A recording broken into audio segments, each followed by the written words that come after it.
Parties amicales, études de combinaison et apprentissage d'un minimum de théorie. Ce sont là les termes clés du jeu de dames, un jeu de réflexion d'une immense profondeur qui demande une vision et autant d'imagination. Malgré son handicap, Armand Kofi, malvoyant, a su s'imposer dans cette discipline. Son portrait avec Cécile Itoni et Chelina Soro. Ce n'est plus un joueur professionnel, mais un dieu du jeu de dames. Son nom est Armand Kofi. Atteint de cécité, il pourrait passer pour un jeune homme timide et discret. Pourtant, sur un tableau de jeu de dames, il surpasse le niveau de ses adversaires. Nous l'avons rencontré ce matin au siège de la Fédération Ayopougontois Rouge.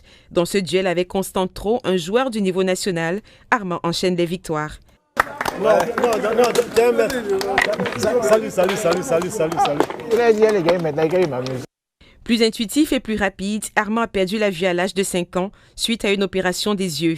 Mais ce drame lui a donné de super pouvoirs qui le rendent invincible. C'est en se concentrant sur les stimuli sonores des pions qu'il apprend à jouer auprès de ses parents. Il joue à la fois sur un tableau spécial pour malvoyants que sur un tableau normal. Son succès repose sur la stratégie. La disposition des carreaux, il est dans ma tête. Comment déplacer tout, il est dans ma tête. Donc quand on joue, franchement, il est difficile pour mon adversaire, par exemple, de me prendre un pion, m'enlever un pion, parce que je construis mon jeu. En construisant, je sais ce que j'ai déposé, à quel endroit j'ai déposé.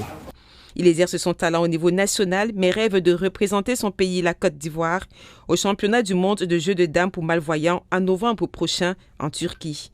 Les autorités doivent franchement faire en sorte que la Côte d'Ivoire puisse être représentée sur le plan mondial au niveau du jeu de dames des non-voyants. Pour les adeptes du jeu de dames, il est l'un des meilleurs damistes de tous les temps. Le président de la fédération, Basile Gwebi, ne tarit pas d'éloges sur son poulain. Il a les yeux au bout des doigts. C'est un autre champion du monde, mais dans une discipline exceptionnelle que vous voyez devant vous. La Côte d'Ivoire détient actuellement le sacre africain du championnat du jeu de dames. La fédération, qui compte près de 2500 membres, est la toute première en Afrique à promouvoir également la version féminine.